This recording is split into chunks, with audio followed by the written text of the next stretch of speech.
सोलापूर शहर आणि जिल्ह्यात मागच्या काही दिवसांपासून चांगला पाऊस पडतोय आणि याचा शेतीला फायदा होणार आहे। खरं खरीप पिकांना पूरक असा हा पाऊस आहे। शेतकरी माझ्यासोबत खरेदीसाठी सोलापूरच्या बाजारात तुम्ही खरेदीसाठी आलेले आहेत। मागच्या 2 दिवसापासून चांगला पाऊस झालाय, काय परिस्थिती होती पावसा?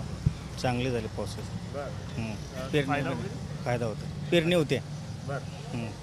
काय आता तुम्ही खरेदी केलंय आणि ते कशा पद्धतीने लागवड करणार? आता उडीद खरेदी केली, पेरणी नंतर।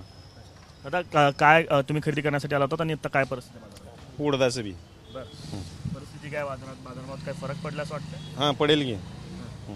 किती फरक पडेल? रेटमध्ये काय फरक पडेल बाजारामध्ये? ह्या वेळेला थोडं वाढलंय बाजार।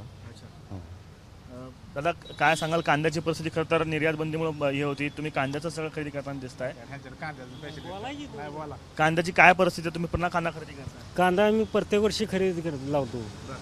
काय नाही, निर्यात कसं असतं 2 ते 3 महिने चालती, फक्त कायमस्वरूपी चालत नसती निर्यात। वर्षातनं 2 ते 3 महिने चालते फक्त। मग परत 2000, 1500, 2500, 3000 चालतं मार्केट। यावर्षी फायदा झाला कांद्यामध्ये? कांदा झालाय पहिला नोव्हेंबर, डिसेंबर आणि जानेवारी पोतवर फायदा झालेला आहे। तिथून पुन्हा कांद्याला पुन्हा आणि कांद्याकडे शेतकरी वळणार, का तर शेतकऱ्याला दुसरा पर्यायच नाही कुठला। नगदी पीक म्हणजे पैसे 3 ते 3.5 महिन्यात येणार कांद्याचंच उत्पन्न आहे।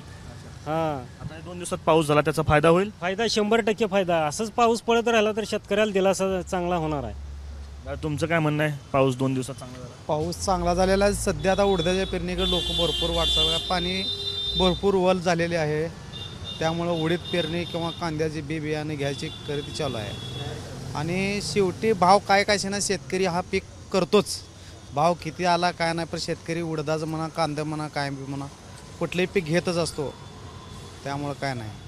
खरेदी केली म्हणा? खरेदी केली आहे आणि उडद्याची पेरणी आहे। पेरणीची लगबग असणार? पेरणीची लगबग चालू आहे। 1-2 दिवसात पेरणी उघाड पडलं तर नसेल तर 4 दिवस लांबेल, पण पेरणी सध्या होणारच।